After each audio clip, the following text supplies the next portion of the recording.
दोस्तों आप सभी का बहुत बहुत स्वागत है हमारे चैनल में। इस वीडियो के अंदर अभी हम लोग साइंस यानी विज्ञान इससे रिलेटेड जो है इम्पोर्टेंट 40 क्वेश्चन इस वीडियो में देखने वाले हैं, जो कि आपके आने वाले एग्जाम से railway group D, SSC, UP police, लेखपाल और आने वाले सभी प्रतियोगिता परीक्षा के लिए काफ़ी इम्पोर्टेंट है। तो दोस्तों आप इस वीडियो को बहुत ध्यान से लास्ट तक देखिए। चैनल पर नया है तो चैनल को सब्सक्राइब कर बेल आइकन यानी जो घंटे का निशान है उसे ज़रूर से ऑन कर दें। तो चलिए शुरू करते हैं। देखिए यहाँ पर हमारा पहला क्वेश्चन दिया गया है, निम्नलिखित में से मानव शरीर का वह कौन सा अंग है जो उसमें जल के संतुलन के लिए उत्तरदायी है। तो देखिए जल के संतुलन के लिए जो है गुर्दा उत्तरदायी होता है। ठीक है, गुर्दे को किडनी या फिर ब्रिक भी बोला जाता है, आपको याद रखना है। इसके अलावा मनुष्य में जो गुर्दे का रोग होता है वो किसके प्रदूषण के कारण से होता है, तो कैडमियम, आपको याद रखना है। कैडमियम के प्रदूषण के कारण गुर्दे का रोग होता है। तो करेक्ट आंसर ऑप्शन सी हो जाएगा। क्वेश्चन नंबर 2 है, दुग्धजनक हार्मोन का स्राव कहाँ पर होता है। वेरी इंपॉर्टेंट क्वेश्चन है, दुग्धजनक हार्मोन का स्राव कहाँ पर होता है। तो देखिए इसका स्राव जो है पीयूष ग्रंथि में होता है। ठीक है, इसके अलावा पीयूष ग्रंथि को जो है मानव शरीर का सबसे छोटा ग्रंथि और इसे मास्टर ग्रंथि के नाम से भी जाना जाता है। ठीक है, आपको याद रखना है, डी आंसर हो जाएगा। इसके अलावा मानव शरीर की सबसे बड़ी ग्रंथि कौन सी है, लीवर है, आपको याद रखना है। ये भी क्वेश्चन काफ़ी बार एग्जाम में पूछा जा चुका है। क्वेश्चन नंबर 3 है, मानव शरीर की कौन सी ग्रंथि पीयूष ग्रंथि से हार्मोन के रिसाव को नियंत्रित करती है। मानव शरीर की कौन सी ग्रंथि पीयूष ग्रंथि से हार्मोन के रिसाव को नियंत्रित करती है, तो कौन सी ग्रंथि है, तो ये है हाइपोथैलेमस ग्रंथि। ठीक है, इसके अलावा हाइपोथैलेमस ग्रंथि जो होती है ये मानव शरीर में ताप को नियंत्रित रखती है, आपको याद रखना है। आंसर हो जाएगा डी।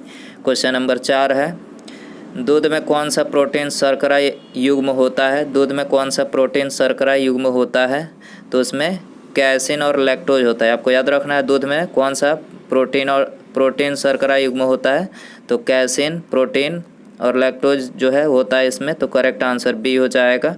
क्वेश्चन नंबर 5 है, मौखिक गर्भ निरोधक के रूप में प्रयुक्त हार्मोन है। वेरी इंपॉर्टेंट क्वेश्चन, मौखिक गर्भ निरोधक के रूप में प्रयुक्त हार्मोन कौन सा है, तो प्रयुक्त हार्मोन है प्रोजेस्टेरॉन, याद रखना है आपको, प्रोजेस्टेरॉन है, बी आंसर हो जाएगा।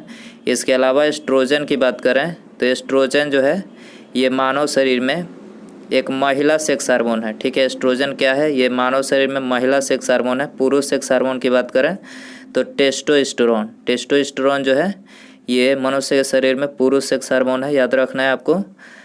मनुष्यों में किसका पता लगाने के लिए अस्थि भवन परीक्षण किया जाता है। मनुष्यों में किसका पता लगाने के लिए अस्थि भवन परीक्षण किया जाता है, तो अंतरिम आयु का पता लगाने के लिए जो है अस्थि भवन परीक्षण किया जाता है, बी आंसर हो जाएगा। निम्नलिखित में से कौन सा विटामिन सामान्यतः मूत्र में मानव द्वारा उत्सर्जित किया जाता है। तो मूत्र के द्वारा जो है मानव शरीर में कौन सा विटामिन जो है उत्सर्जित किया जाता है, तो ये विटामिन बी और सी, याद रखना है, विटामिन बी और सी उत्सर्जित किया जाता है। आंसर हो जाएगा डी। ए और बी यहाँ पर दोनों करेक्ट हो जाएगा। एमआरआई का फुल फॉर्म क्या है, वेरी इंपॉर्टेंट क्वेश्चन, एमआरआई का फुल फॉर्म क्या है, मैग्नेटिक रेजोनेंस इमेजिंग। ठीक है, मैग्नेटिक रेजोनेंस इमेजिंग जो है इसकी फुल फॉर्म होती है, तो आंसर हो जाएगा बी। क्वेश्चन नंबर 9 है, बच्चों के अंगों की अस्थियां मुड़ जाती है यदि शरीर में डैश विटामिन की कमी हो। तो किस विटामिन की कमी के कारण जो है बच्चों की जो हड्डियां होती है वो मुड़ जाती है, तो ये विटामिन डी की कमी के कारण से जो है मुड़ जाती है। आंसर हो जाएगा सी। निम्नलिखित में से कौन सा रोग प्रायः वायु के माध्यम से फैलता है। कौन सा रोग प्रायः वायु के माध्यम से फैलता है, तो ट्यूबरकुलोसिस, याद रखना है, ट्यूबरकुलोसिस जो है ये प्रायः वायु के माध्यम से फैलता है। करेक्ट आंसर सी हो जाएगा। निम्नलिखित में से कौन सा एक वैक्सीन नहीं है। निम्नलिखित में से कौन सा एक वैक्सीन नहीं है, तो करेक्ट आंसर ऑप्शन डी हो जाएगा। प्रोजेस्टेरॉन जो है ये वैक्सीन नहीं है। इसके अलावा ये तीनों जो है बीसीजी, एंटी रेबीज और पोलियो वैक्सीन, ये तीनों जो है वैक्सीन है, आपको याद रखना है। 2 प्राथमिक रंग लाल और नीले के मिश्रण से कौन सा सेकेंडरी रंग प्राप्त होता है। 2 प्राथमिक रंग लाल और नीले के मिश्रण से कौन सा सेकेंडरी रंग प्राप्त होता है, तो ये प्राप्त होता है मैजेंटा। ठीक है, करेक्ट आंसर डी हो जाएगा। आँख के किस भाग द्वारा आँख में प्रवेश करने वाले प्रकाश की मात्रा नियंत्रित होती है? आँख के किस भाग द्वारा आँख में प्रवेश करने वाले प्रकाश की मात्रा नियंत्रित होती है? तो ये आइरिस के द्वारा जो है नियंत्रित होती है। करेक्ट आंसर सी हो जाएगा। एक सामान्य व्यक्ति में स्पष्ट दृष्टि की न्यूनतम दूरी कितनी होनी चाहिए? स्पष्ट दृष्टि की न्यूनतम दूरी जो है 25 सेंटीमीटर होनी चाहिए। बी आंसर हो जाएगा। कलर ब्लाइंड से पीड़ित व्यक्ति को निम्नलिखित में से कौन सा रंग पहचानने की क्षमता नहीं होती है? कलर ब्लाइंड से पीड़ित व्यक्ति को कौन सा रंग पहचानने की क्षमता नहीं होती है? तो लाल और हरा रंग जो है पहचानने की क्षमता नहीं होती है। करेक्ट आंसर सी हो जाएगा। चंद्रग्रहण के बारे में कौन सा कथन सत्य है? चंद्रग्रहण के बारे में कौन सा कथन सत्य है?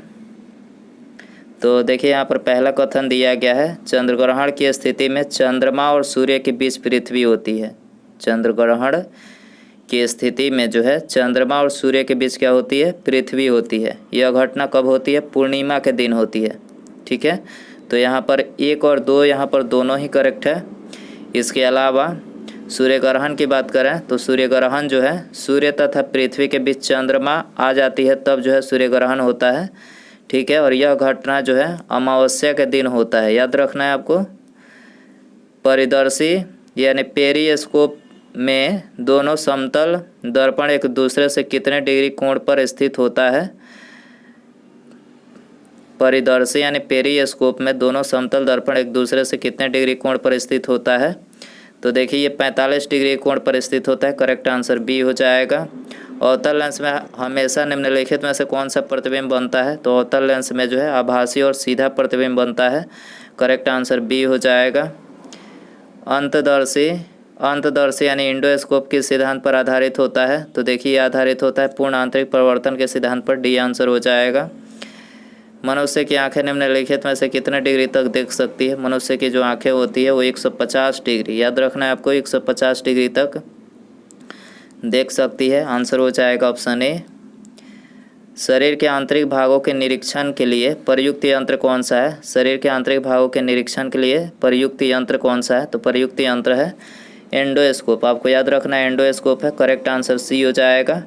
दोस्तों यदि आपको वीडियो पसंद आ रहा है तो प्लीज़ वीडियो को लाइक करें, अपने दोस्तों में शेयर करें और चैनल पर आए हैं तो चैनल को सब्सक्राइब करके बेल आइकन यानी जो घंटे का निशान है उसे ज़रूर से ऑन कर दें, ताकि जब भी मैं कोई न्यू वीडियो अपलोड करूं उसका नोटिफिकेशन जो है आपको टाइम टू टाइम मिल सके। सब्सक्राइब करने के बाद बेल आइकन ऑन रखें।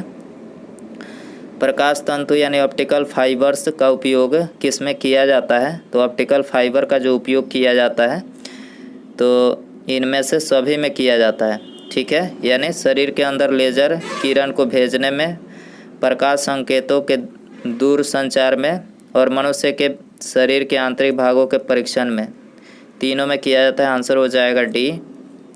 2 समतल दर्पण की सहायता से किसी वस्तु के 3 प्रतिबिंब प्राप्त करने के लिए दर्पण के बीच कितना कोण होना चाहिए? तो दर्पण के बीच जो है 90 डिग्री का कोण होना चाहिए। आंसर हो जाएगा बी। प्रकाश यदि किसी प्रिज्म से होकर गुजरता है तो कौन सा रंग सबसे अधिक विक्षेपित यानी मुड़ता है? प्रकाश यदि किसी प्रिज्म से होकर गुजरता है तो कौन सा रंग सबसे अधिक विक्षेपित होता है? तो सबसे अधिक जो विक्षेपित होता है वो होता है बैगनी रंग। ठीक है, आंसर हो जाएगा ये। निकट दृष्टि दोष के संदर्भ में निम्नलिखित कथनों पर विचार कीजिए और कौन सा कथन सत्य है इसमें आपको बताना है। तो देखिए पहला जो कथन दिया गया है इसमें लेंस की गोलाई बढ़ जाती है। निकट दृष्टि दोष में लेंस की गोलाई क्या होती है? बढ़ जाती है। इसमें लेंस की फोकस दूरी घट जाती है। तो इसमें लेंस की फोकस दूरी ये जो है गलत है। इसमें लेंस की क्षमता बढ़ जाती है। तो यहाँ पर 1 और 3 जो है करेक्ट है। तो केवल 1 और 3 यहाँ पर ऑप्शन बी में दिया गया है। बी करेक्ट हो जाएगा। 26 है।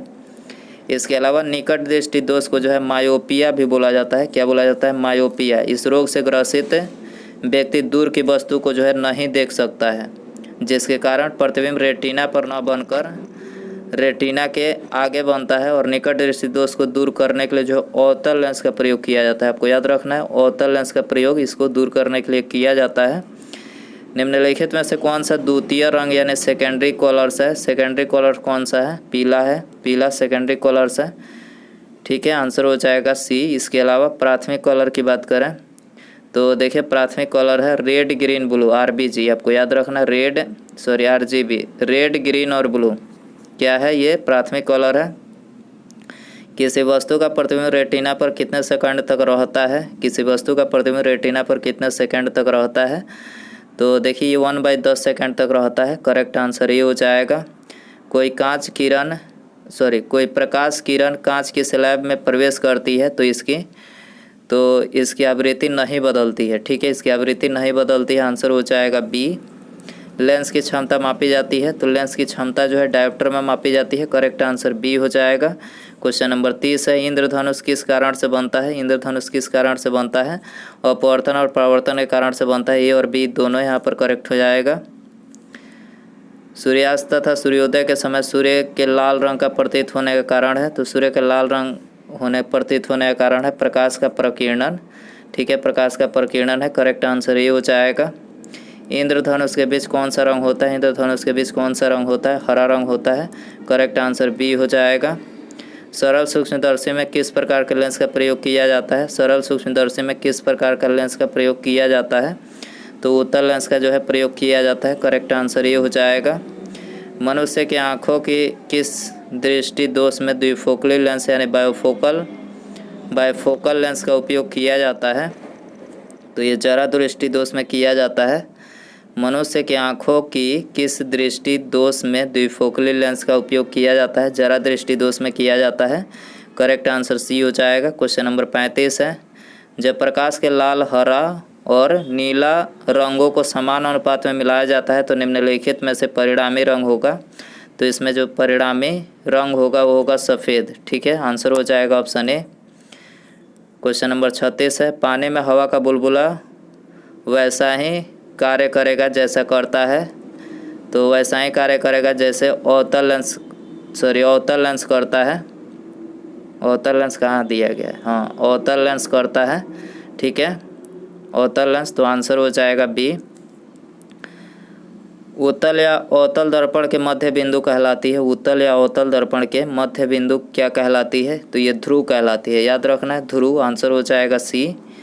निम्नलिखित में से कौन सा मिलान गलत है? मिलान गलत बताना है तो यहाँ पर जो है ऑप्शन बी गलत है। तारों का टिमटिमाना पूर्ण आंतरिक परिवर्तन नहीं है। तारे जो टिमटिमाते हैं वो अपवर्तन यानी रिफ्लेक्शन के कारण टिमटिमाते हैं। इसके अलावा बाकी ये तीनों करेक्ट हैं। हीरे का चमकना पूर्ण आंतरिक परिवर्तन है। आकाश एवं समुद्र का नीला रंग प्रकीर्णन के कारण। साबुन का बुलबुले का रंग बिरंग दिखाई देना व्यक्तिकरण के कारण। ठीक है, ये तीनों ही करेक्ट है। निम्नलिखित में से कौन सा प्रोटीन बाल में पाया जाता है? बाल में कौन सा प्रोटीन पाया जाता है? तो केराटिन जो प्रोटीन होता है ये बाल में पाया जाता है। आंसर हो जाएगा बी। उसके बाद यहाँ पर हमारा अगला क्वेश्चन है, निम्नलिखित में से नेत्रों का कौन सा भाग नेत्रों के विशिष्ट रंग के लिए उत्तरदायी होता है? ये आपके लिए होमवर्क क्वेश्चन रहेगा। क्वेश्चन है, निम्नलिखित में से नेत्रों का कौन सा भाग नेत्रों के विशिष्ट रंग के लिए उत्तरदायी होता है? ऑप्शन है आपके पास परितारिका, लेंस, रेटिना या फिर कार्निया। दोस्तों यदि आपको इसका आंसर पता हो तो कमेंट बॉक्स में ज़रूर बताएं। और वीडियो पसंद आया हो तो प्लीज़ वीडियो को लाइक, शेयर एंड चैनल पर नया है तो चैनल को सब्सक्राइब करके बेल आइकन यानी जो घंटे का निशान है उसे ज़रूर सेंड कर दें। ठीक है, मिलते हैं अगले वीडियो में। नमस्कार, जय हिंद, जय भारत।